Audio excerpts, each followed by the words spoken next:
Do you ever get the feeling that the person that you have in mind, the person that you're concerned is toxic, the person that causes you to question your sanity and second guess yourself, may be a little short on empathy? Well, you're probably right, because hijackals are empathy deficient. And empathy, it's our ability to identify what someone else is thinking or feeling, and then to respond to their thoughts and feelings with an appropriate emotion. And hijackals just aren't interested in you. They want something from you. They see you as supply and source, but they're just not interested in who you are, what you're going through, what you think, what you need, or what you want. And we're going to talk about that today. So stay tuned. Welcome to Save Your Sanity, help for handling hijackals, those difficult, toxic, and often disturbing people in your life.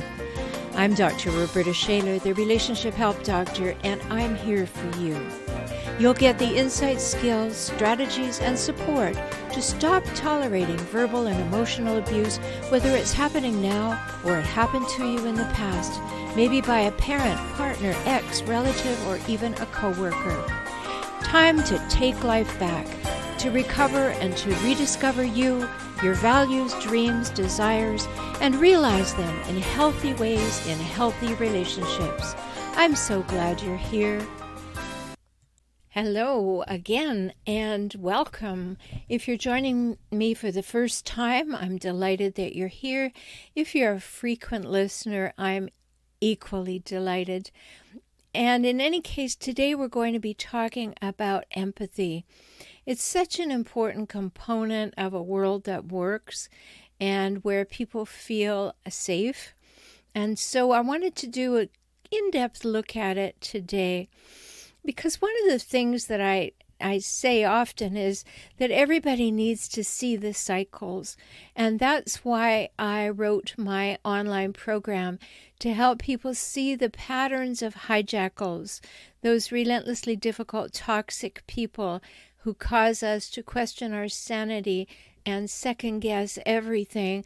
And when you can see those patterns, you can deal with them more effectively. And of course, I'm here to help you do that as well. But you've often probably, and by the way, you can get that course on my website, transformingrelationship.com, and just click on the navigation store and you'll see the products there. But one of the things I often talk about is that hijackals don't have much love to give you, but what they really have are uses for you. And I know that sounds so harsh. I know that sounds difficult. I know it sounds like something you don't want to believe. And for many good people, what we try to do is we try to rationalize and justify and excuse the behaviors so that we can say, oh, well, if they only had more love, or they had more patience, or if they haven't had their earlier things in life, things would be different. And all those things are true. However, you weren't there earlier in their life. You cannot go back and change that.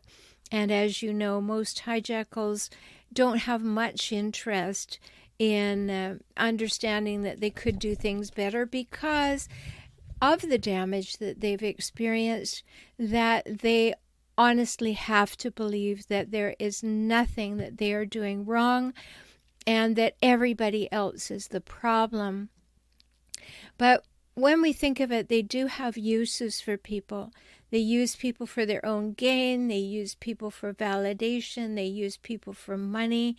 Many times you'll see a graphic on the internet that says, no one will fall in love faster than a narcissist who's lost their job. That's one way of looking at the way people have uses for you.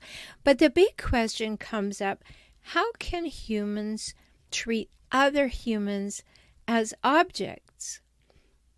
Really dehumanizing them, really taking away their feelings and their rights and their having any interest in them. You just think of them as objects. And we need to think about that a lot, because if you have had your empathy eroded when you were a very, very young child, something happened to you, you were raised perhaps in neglectful situations, there's a variety of things that could have happened.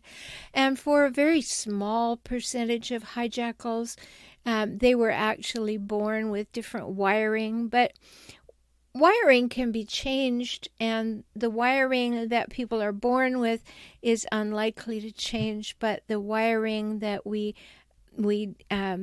create and take on and manipulate and is malleable and changeable, we can do things with that, which is why the whole purpose of therapy exists. But when we're in a situation where somebody just doesn't seem to have any empathy, and they're solely focused on the pursuit of their own interests, they have all the potential in the world to be lacking in empathy. And that happens a lot. So when someone treats someone else as an object, you can count on it that their empathy has been turned off. And that's sad. It's very sad. And you might want to, as I said, make excuses for it or reasons for it, but it's much more than you can do. You just need to get some understanding that this is actually what's going on. Because when empathy is switched off, a person only thinks about their own interests. And when empathy is switched on, then they can think about other people and their interests and feelings and thoughts too. So I'm going to give you a definition of empathy that comes from a book with a very startling title.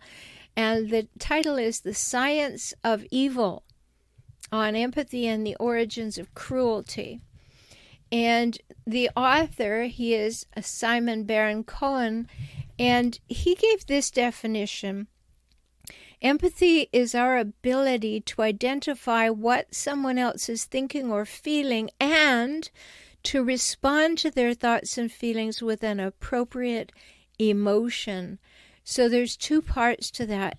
There's the ability to recognize their thoughts and feelings and then to respond to them appropriately. And that it requires then that you not only can identify that other person's feelings and thoughts, but that you have the capacity to respond with an appropriate emotion. And when people are imprisoned, when they are deeply into their own self-focus, then it's not a temporary state of mind. Their empathy cannot recover. So being able to empathize means being able to understand accurately the other person's position and to identify where they are and find solutions to what might otherwise be incompatible goals. And empathy is something that when you experience it from another person, you feel valued and validated, that this person sees you and hears you and acknowledges you and is listening to you and interested in you. And that's a very big thing because empathy avoids any risk of misunderstanding. And it allows you to avoid causing offense because you'll anticipate how things could be experienced by another person. And so this is very important because if a person doesn't have these capacities, it becomes very obvious. And I know most people, and I'm sure you, because you're a good person, want to make the other person better than they are in a sense. You want to ascribe to them, oh, they really do care, or they really do see that, or I'm sure they feel, I'm sure they didn't mean to behave that way. And we make all these rationalizations and justifications for them. But that really doesn't help. Because someone who has poor empathy is going to be the last person to realize that they have poor empathy. And that becomes a whole other matter. Now, in this whole empathy thing, this author, he made a scale, and he talks about people who are what he calls 0 degrees of empathy people. And people who are at the bottom of this scale, the level 0 of this, true 0, he says that even when it's pointed out to them that they've hurt another person, it means nothing to them. They can't experience remorse or guilt because they just don't understand what the other person is feeling. And this is what he calls the ultimate extreme, 0 degrees of empathy. And, he talks about several levels, and I'll just give you an idea what they are so that you can think in terms of how much empathy the person you might have in mind is. But at level 1, he says a person may still be capable of hurting other people, but they have a little bit of ability to reflect on what they've done, and they might just show some regret, but they just don't have the capacity to stop themselves from hurting someone. And then at level 2, this person still has major difficulties with empathy, but they have enough of a glimmering of how another person would feel to actually stop themselves from being physically aggressive. And I'm paraphrasing his words here because this is his scale, and I want to be clear with you. So at level 2, it may not stop them from shouting or saying hurtful things, but they'll typically not going to really physically hurt somebody. And if a couple of people say to them, well, how dare you do that? Don't you realize how much you hurt her, or how terrible that was and how awful it would be to hear? Then they kind of grab a clue. That's some empathy. But you can hear as I'm saying these things that this is difficult. Being with people who have to be talked through an empathic response is too much work. It really is. I mean, if you have a person who's autistic, whole other matter. They don't have the same functioning level. They don't have the same capacity for empathy for a different reason. But for people who have lost their empathy, lost this ability to see things because of things that have happened to them, or that their hardwiring is faulty, these people are truly, as I said in the title of today's episode, empathy deficient. They just don't have it. So then at level 3, a person knows they have difficulty with empathy, and they might compensate for it. Maybe they won't get into relationships, so they'll avoid jobs where they have constant demands on their empathy, and they'll really make an effort to pretend to be normal.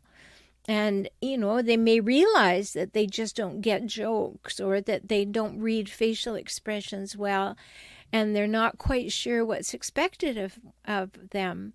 And, there are people who are have difficulty with socializing, have difficulty with reading the cues and clues that other people give, the nonverbal clues in particular, or that they don't really hear the intonation, the way that something is said to them. And at the 4th level, that's where it kind of have low average amount of empathy, and it's kind of blunted empathy. Doesn't really affect everyday behavior too much, but they're still aware and they're uncomfortable. And Simon Baron-Cohen says that there are more men than women who live at that level. And then at level 5, he says that individuals are marginally above average in empathy, and more women than men are at that level. And they're far more careful in how they interact at work and at home. And they don't just say what's on their mind, or they don't spit out their opinions to dominate or intrude. And they don't rush to make decisions. They have conversations and they work things through and they take their time. And then at level 6, which is the top level, this is where there's remarkable empathy and maybe a little bit too much, maybe a kind of state of hyperarousal, always sensing everything that's going on in the room, going out of their way to check on people. And that can be extremely exhausting, but there are people who do that, and they do it very naturally, and they are very empathetic. And so this involves things in our brains. And in the brains, I'm not going to go through all the brain-mind research, but in our brain we have things that are 10 parts of our brain that kind of make up the empathy circuit. So if we have, as baron-cohen calls it, 0 degrees of empathy, we just don't have any awareness of how we come across to other people, or how to interact with other people, or how to anticipate the feelings of other people. And we're kind of mystified why relationships don't work out. And this deep-seated self-centeredness is going to isolate you into a place, which is where most hijackals reside, which is self-referential living. It's all about them, what they need, what they want, what they think, and equally about not having anything negative said about them, overreacting to anything negative said about them, being extremely sensitive in that regard, almost having blaming you before anything really has happened.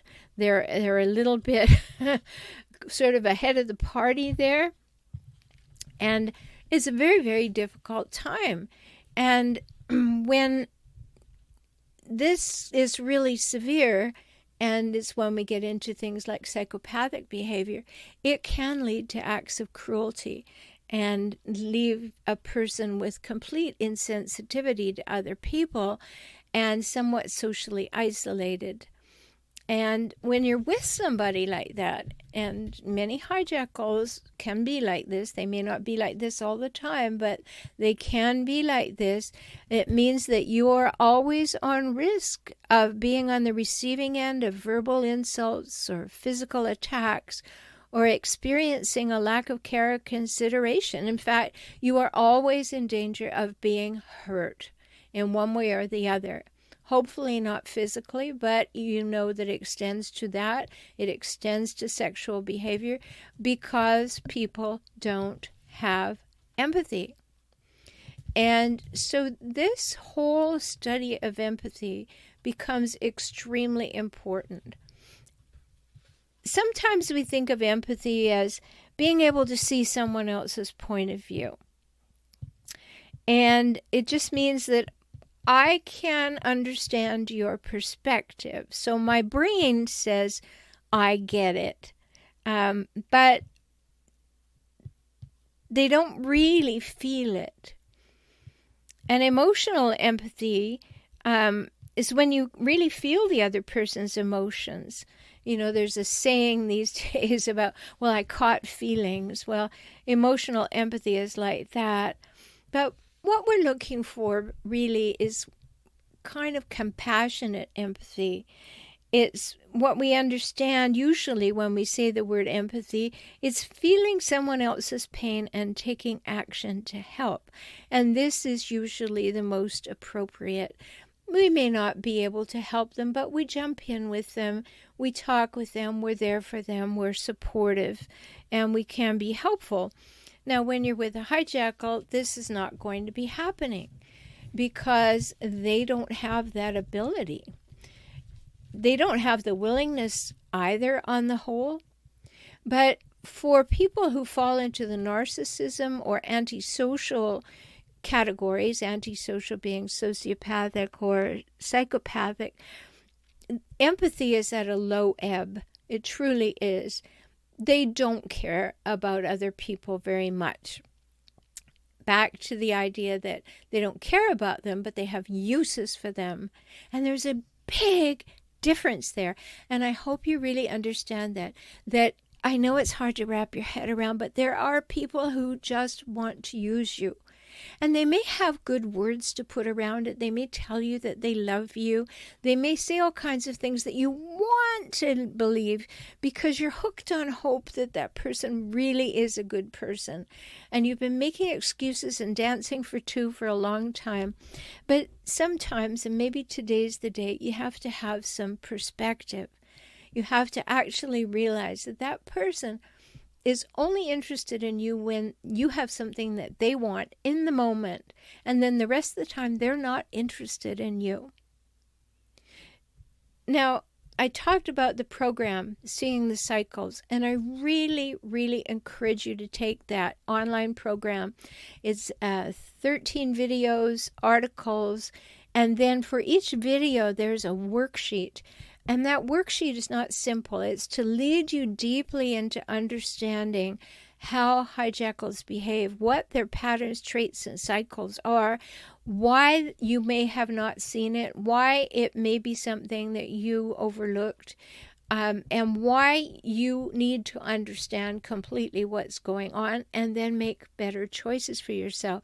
So remember my website, transformingrelationship.com. And then in the navigation at the top, just click on store and you'll see the Seeing the Cycles there, because you want to deeply understand this. So when you are fully recognizing all of this and its impact on you, that you will then not allow it to continue to happen. Or should you leave the current relationship or step away from your parents, if that's the relationship, that you will be able to see those cycles before getting involved with another human. So things have happened to hijackals. You know, if they have borderline tendencies, they're probably been very, very damaged when they were young. A great deal of anger has built up, and it's never far from the surface. And people in that condition, they honestly believe that people are out to disrespect them.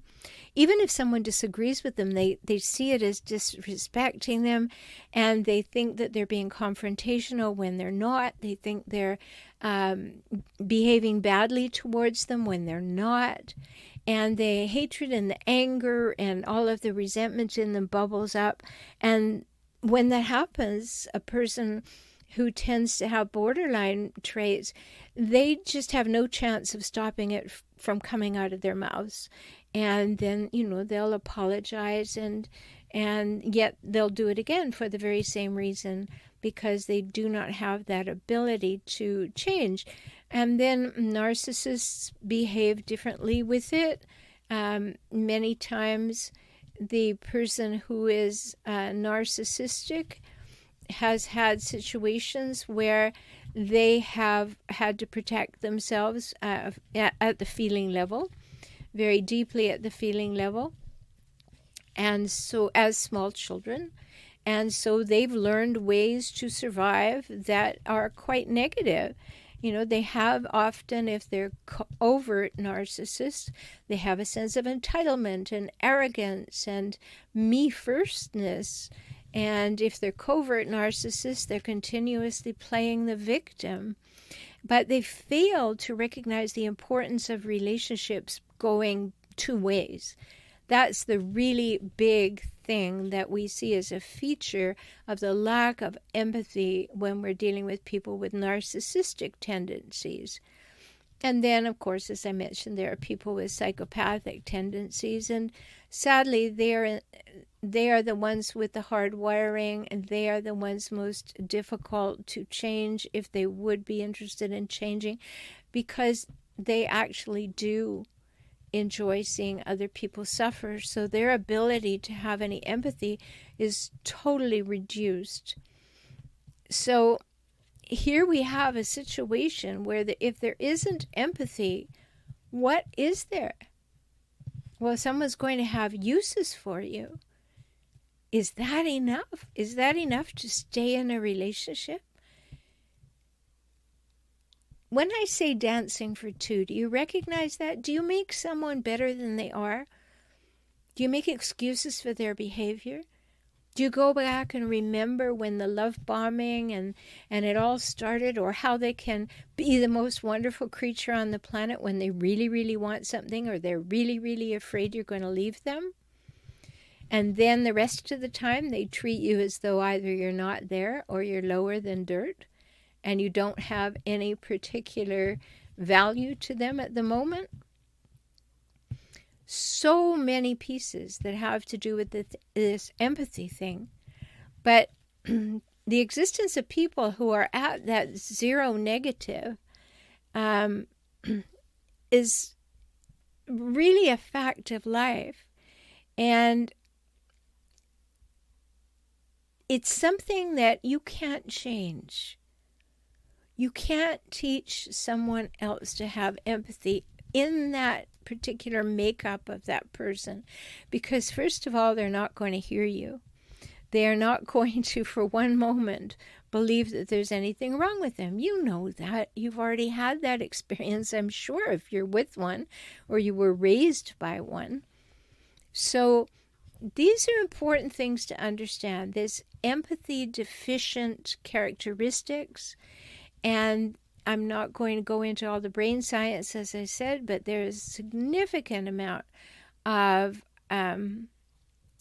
information that shows us this empathy circuit, and if it's shortcut or if it has not been well developed, then we're going to have traits and patterns and cycles of hijackals. And there's a direct correlation with those people that I talk about, that you have experienced, that I have experienced, that we see in the world, between them and their lack of empathy. So, such an important thing to consider. You know, I've said so many times, what's the number one thing that I can teach anyone? For those of you who have been listening, you will know. It's ABB. Always believe behavior. No matter what a person's words are, if they don't align with the behavior, always believe behavior. Because behavior is an honest representation of someone's beliefs. They can say anything to the contrary, but their behavior tells you who they are. And we like to dance for two, and we like to make excuses because it says something about us too, doesn't it? Like we chose them. And so we want to make it right. We want to make it feel good. But there comes a time when it's so important to simply acknowledge, I am really dealing with a person who has limited, if any, capacity or willingness to demonstrate empathy. And empathy is so important. It is important in daily life. It's what relationships, useful relationships, helpful relationships, loving relationships, fair relationships, workable relationships depend on. And if it's not there, you are always working with an empathy deficiency. And there are no workarounds for that, because you are going to give, and they're going to take, and it's always going to be a lack of equality, reciprocity, and mutuality. So I'll just repeat for you Simon Baron-Cohen's definition of empathy. Empathy is our ability to identify what someone else is thinking or feeling and to respond to their thoughts and feelings with an appropriate emotion. So if someone tells you they love you and they are not willing to listen to you, comfort you, show interest in you, ask questions, any of those things, you can bet your bottom dollar that they're down a quart on empathy, and it may be an entire tank that they're depleted in. So I hope that helps you to understand. It's nothing that you're doing. It's nothing that you can make up for. It's something that is so important to understand, and to just be able to take 4 steps back, look at it and say, oh, that person is empathy deficient, and I cannot make up for it. I can't do anything about it. I can't change them because they already believe that everything is my fault and that they are absolutely without blame, accountability, or responsibility. So this all sounds familiar. I hope that this has been helpful to you. Remember, come over to transformingrelationship.com. You'll find my membership site over there, the optimized circles. That way you can be totally off social media, interacting with me and other members. Lots of things there for you. Also, my YouTube channel, For Relationship Help, FOR, Relationship, HELP.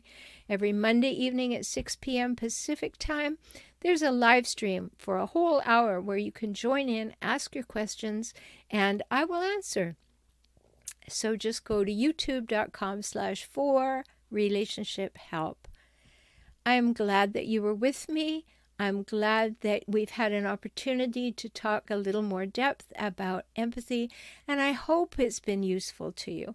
I hope it's given you an insight to know it is not your fault that that other person is not interested in what's up with you. Know that you're precious and know that you deserve better, and take very good care of yourself until we talk again. I'm so glad you spent this time with me today. I hope you heard something that touched your heart and empowered you to move forward. You can have the life and relationships that you most want, and that begins with you, within you, today. I'm always here for you. Life can get better, and you heard that from me, the Relationship Help Doctor. I'm Rhoberta Shaler, and I work with clients throughout the world through video conferencing. We can talk. So learn more at forrelationshiphelp.com, forrelationshiphelp.com, or visit me on YouTube at For Relationship Help. Join me for next week's show.